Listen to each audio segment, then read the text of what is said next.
तो दोस्तों, एक और नया दिन और मैं बलजीत परमार हाजिर हूँ एक नई कहानी, एक नया किस्सा लेकर। आज आपको बताएंगे सबसे बड़ी खबर।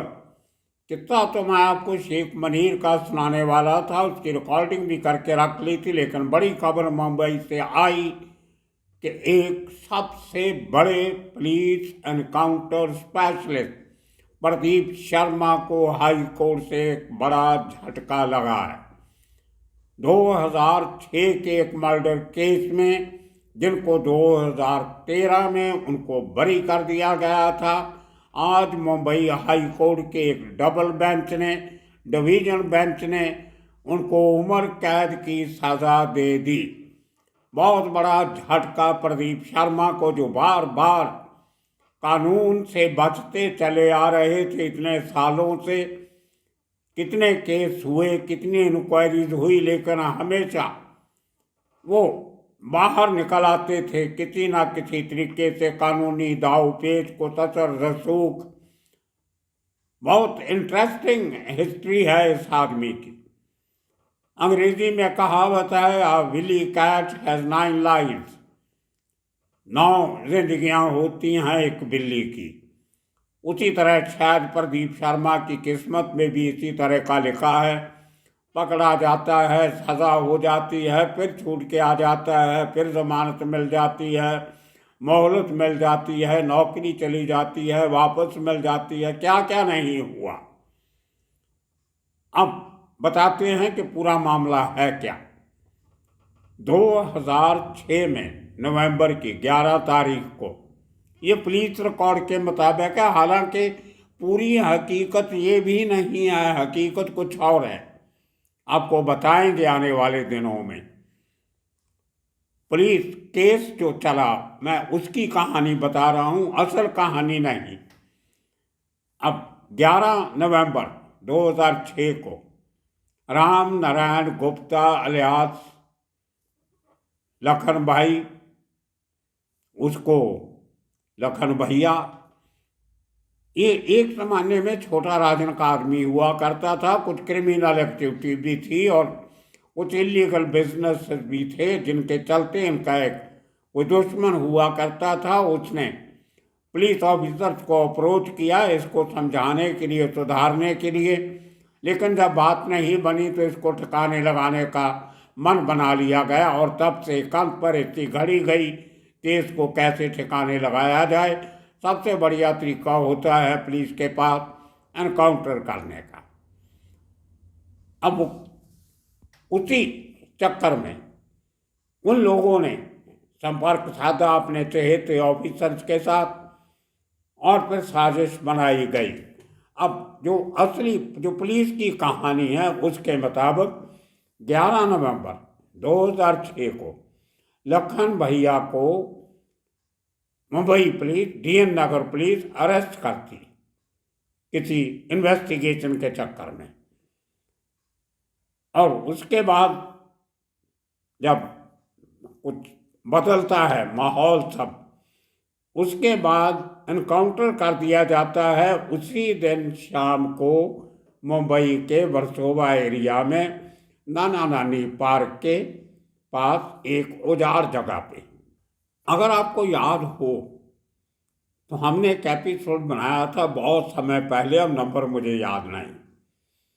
उसी दिन उसी शाम को जब ये एनकाउंटर हो रहा था, मैं और मेरा एक मित्र इंद्रजीत सचदेव, जो फिल्मों में कलाकार भी हैं और थिएटर एक्टिविस्ट भी हैं, इप्टा के साथ जुड़े हुए हैं, मुंबई का हर कलाकार उनको जानता है, नाम फिर बना देता हूँ, इंद्रजीत सचदेव। वो वहीं उसी इलाके में रहते हैं जहाँ एनकाउंटर हुआ, वहाँ से 40 गज दूर भी नहीं होगा उनका घर। और उनके घर की बिल्डिंग के बाहर एक वाइन शॉप है जिसका नाम है टिकटॉक, उसके साथ एक पान वाला है। मैंने एक दूसरा एपिसोड बनाया था जब दीप्ति नवल के साथ हमारी मुलाकात हुई, इंद्रजीत सचदेव मेरे साथ थे। उसी टिकटॉक शॉप के सामने वाली बिल्डिंग में दीप्ति नवल रहती थी और टिकटॉक के साथ वाली बिल्डिंग में इंद्रजीत सचदेव रहता। तो खैर वो दूसरी कहानी है। तो हमें दीप्ति नवल पे घर जाना था, एक मुलाकात के लिए। तो उसके फ़ोन के इंतज़ार हम लोग उस वाइन शॉप के पास जो इंद्रजीत सहदेव की बिल्डिंग का गेट था वहाँ पे खड़े फ़ोन का इंतज़ार कर रहे थे। उससे सामने एक राइट साइड में आप थोड़ा आगे जाएं तो नाना नानी पार्क है। टिकटॉक के लेफ्ट साइड में थोड़ा सा खाली प्लॉट है और उसके साथ एक अनु शक्ति नाम की एक बिल्डिंग है जहाँ पे BARC बाबा एटॉमिक रिसर्च सेंटर के साइंटिस्ट रहते हैं, और उसके साथ एक और IAS IPS अफसर की बिल्डिंग है जिसमें स्वरूप सिंह दत्त एक सीनियर IPS अफसर रहा करते थे। तो उसके साथ लगता एरिया थोड़ा सा खाली एरिया था, कुछ बड़ा नहीं था, झाड़ियाँ वाड़ियाँ बुशेस लगी हुई थी। और अचानक वहाँ से गोलियों की आवाज़ आती। और अब लगा पत्रकार होने के नाते दिल किया जाए, मैंने इंद्रजीत को साथ में लिया। जैसे रात का टाइम था, अंधेरा हुआ था, तो जाने लगे तो पुलिस वाले हर चप्पे चप्पे पे खड़े, आगे नहीं जाने दे रहे, बोलते यहाँ आगे जाना इससे मना है। और हमें पता नहीं कि क्या हुआ, क्या एनकाउंटर है क्या, हमने गोलियां चलने की आवाज़ सुनी तो पुलिस वालों ने आगे जाने से मना कर दिया। इतने में हमें फ़ोन आया दीप्ति नवल के घर से कि आप आ जाइए। तो वो मीटिंग जरूरी थी, 2 दिन पहले से फिक्स हुई थी। हम लोग वो मीटिंग के लिए उसके घर गए। जब 2-2.5 घंटे के बाद मीटिंग के बाद वापस आए तो पुलिस का जमावड़ा बहुत बड़ा हुआ था।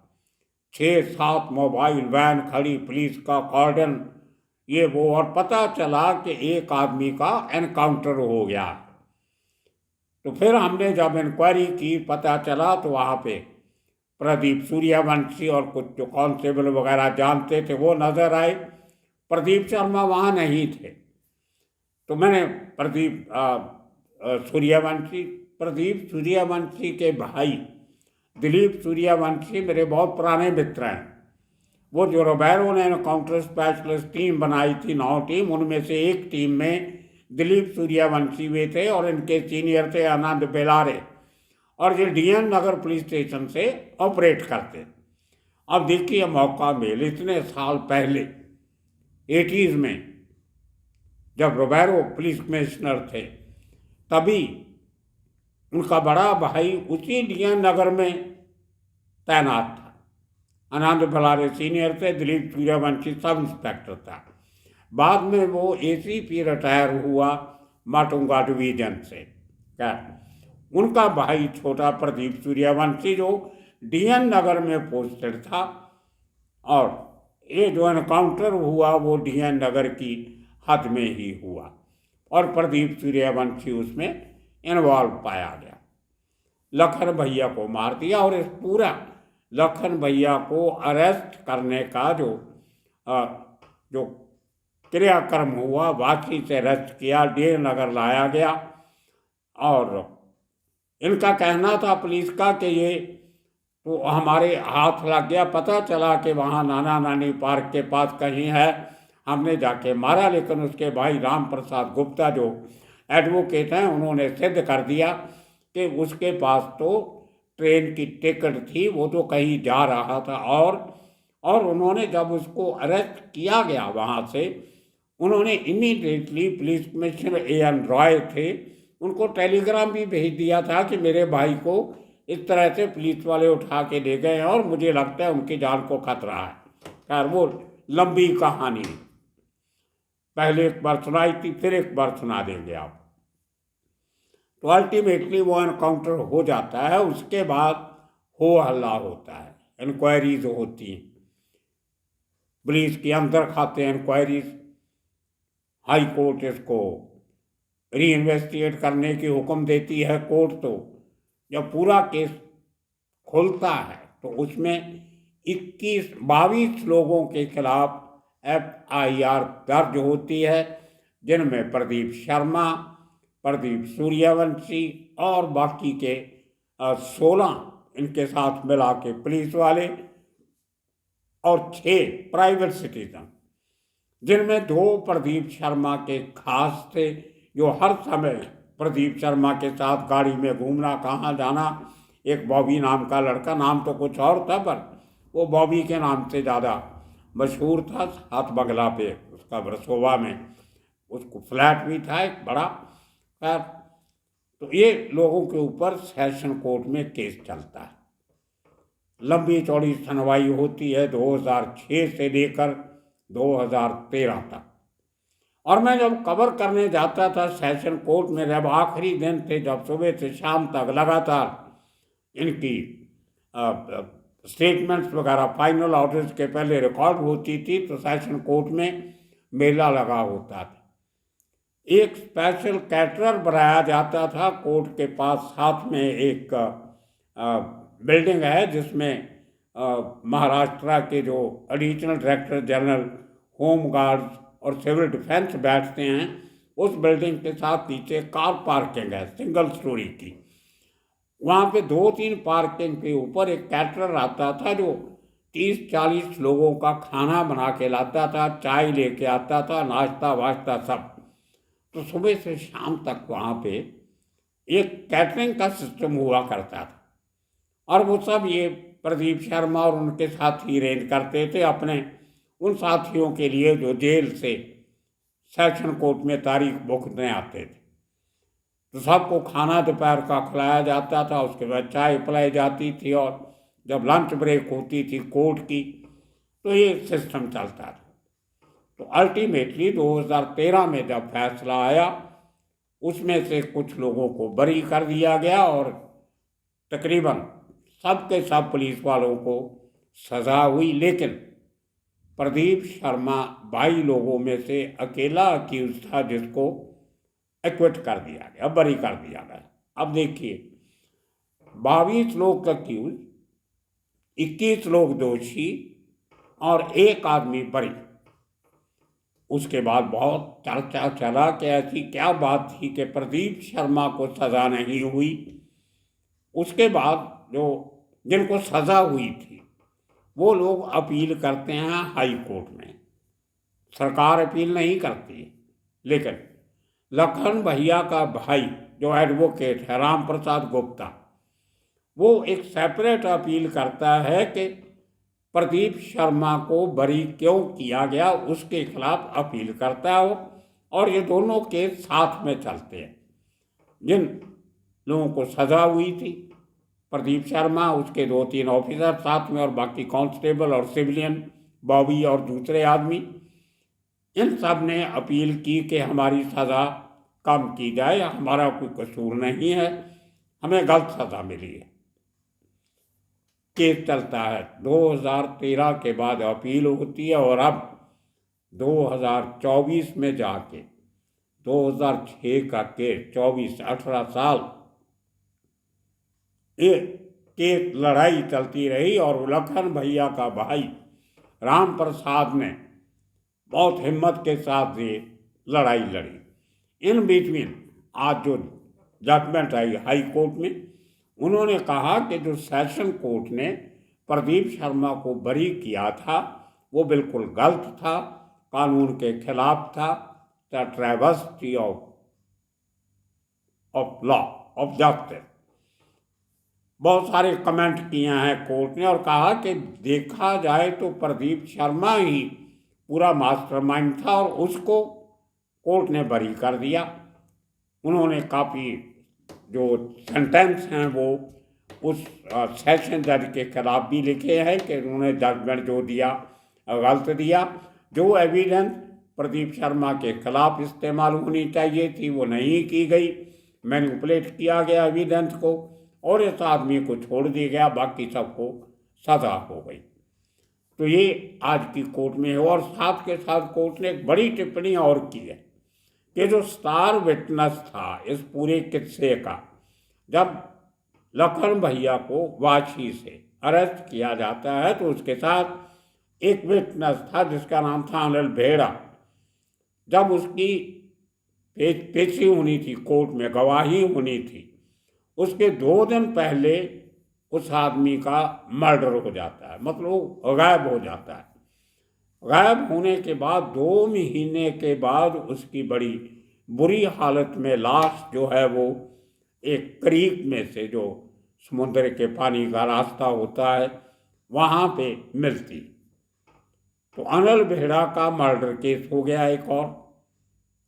लेकिन हाई कोर्ट ने आज के ऑर्डर में कहा कि हैरानी की बात यह है कि अनिल बेहड़ा की डेथ की आज तक कोई इंक्वायरी नहीं हुई, उसको सप्रेस ही कर दिया गया। खाली बॉडी मिली, पहचान हुई कि अनिल बेहड़ा की बॉडी है, रिश्तेदारों को दे दी, उसका अंतिम संस्कार हो गया और मामला खत्म।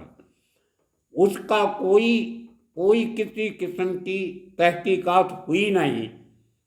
ये भी आज हाई कोर्ट ने उठाया और अंत में आखिर में प्रदीप शर्मा को उम्र कैद की सजा सुना दी। मतलब अब बाकी की जिंदगी इस हुक्म के मुताबिक प्रदीप शर्मा को जेल में बितानी पड़ेगी। लेकिन 2 हफ्ते का टाइम कोर्ट ने दिया है कि with in 2 weeks Pradeep Sharma को सरेंडर करना पड़ेगा जेल जाने के लिए। अब प्रदीप शर्मा के पास क्या रास्ते? सुप्रीम कोर्ट में अपील, उसके अलावा कोई रास्ता नहीं।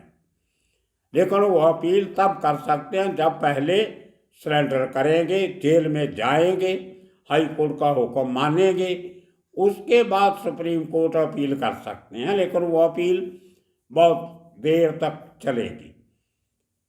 कब प्रदीप शर्मा अपील करता है और कब सुप्रीम कोर्ट नोटिस आएगा महाराष्ट्र सरकार को, सरकारी वकील जाएंगे दिल्ली में, जो सरकार का वकील होगा वो पेश होगा, उसमें राम लखन का भाई राम प्रसाद वो भी अपना वकील खड़ा करेगा, बहस होगी। उसके बाद अगर कोर्ट को लगेगा कि हाई कोर्ट के ऑर्डर में कोई गलती है तो सुप्रीम कोर्ट इसके बारे में कोई अपना फैसला दे सकते हैं कि पेंडिंग अपील इसको बेल दे दी जाए या ना दी जाए, वो बाद की बातें हैं। लेकिन आज के हुक्म के बाद प्रदीप शर्मा की दिक्कतें बढ़ती नजर आ रही और ये पहला मौका नहीं। ये लखन भैया के केस के बाद जो काफ़ी एलिगेशन लगे थे, एक एलिगेशन ये थी कि 3000 करोड़ रुपया कमाया और ये वो सब, उसकी एक स्पेशल जांच जो थी वो कराई गई।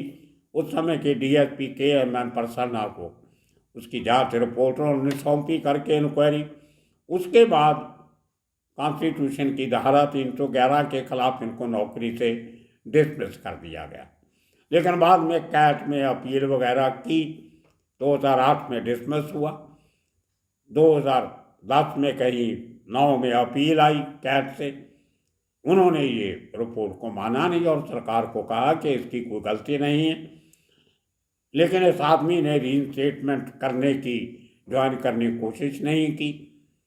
उसके बाद दोबारा फिर एक बार डिसमिस हुए सर्विस से, उसके बाद फिर सर्विस में आया। तो ये लंबी चौड़ी कहानी है। जब प्रदीप शर्मा को सूट करता है तो वो वापस आ जाते हैं, नहीं करता तो नहीं आते। अब रिटायर्ड लाइफ और अब यह हाई कोर्ट का ऑर्डर। पहले काफ़ी साल जेल में काटे लखन भैया केस में, उसमें से ज़्यादा समय तो हॉस्पिटल में बताया। जैसे मैंने कहा, ही हैज़ दैट गट्स कि वो अपने तरीके से मैनिपुलेट कर लेता है। कुछ सोर्सेज हैं, रिसोर्सेज है, जान पहचान है, हाई लेवल तक पहुंच है, ये मैनेजर्स हैं। लेकिन अब शायद हालात इतने आसान नहीं है। उसके बाद एंटिलिया केस आपको मालूम है, मुकेश अंबानी वाला, उसमें सचिन वजे और दूसरा इंस्पेक्टर अभी तक अंदर है। लेकिन प्रदीप शर्मा की जमानत इसी सुप्रीम कोर्ट से हो गई थी। जब सुप्रीम कोर्ट की जमानत के बाद भी उस केस में, एंटिलिया वाले केस में, जो विस्फोटक पदार्थों का केस था, उसमें भी जिस तरह से अनिल बेहड़ा का मर्डर हुआ, उसी तरह एंटिलिया वाले केस में भी एक सिविलियन मनसुख हिरन, उसका भी मर्डर हुआ, उसकी बॉडी भी थाना करीब में पाई गई, उसी तरह जिस तरह अनिल बेहड़ा की बॉडी मिली थी। तो कहीं ना कहीं मोडस ऑपरेंडी उसी किस्म की है जिस किस्म की लखन भैया मर्डर केस में थी। उसी किस्म के हथकंडे इस केस में भी अपनाए गए। लेकिन he manage to get bail from Supreme Court. अब देखते हैं इस केस में प्रदीप शर्मा का आगे एक्शन प्लान क्या होता है। तो दोस्तों, तब तक के लिए आप सबका बहुत बहुत शुक्रिया, धन्यवाद।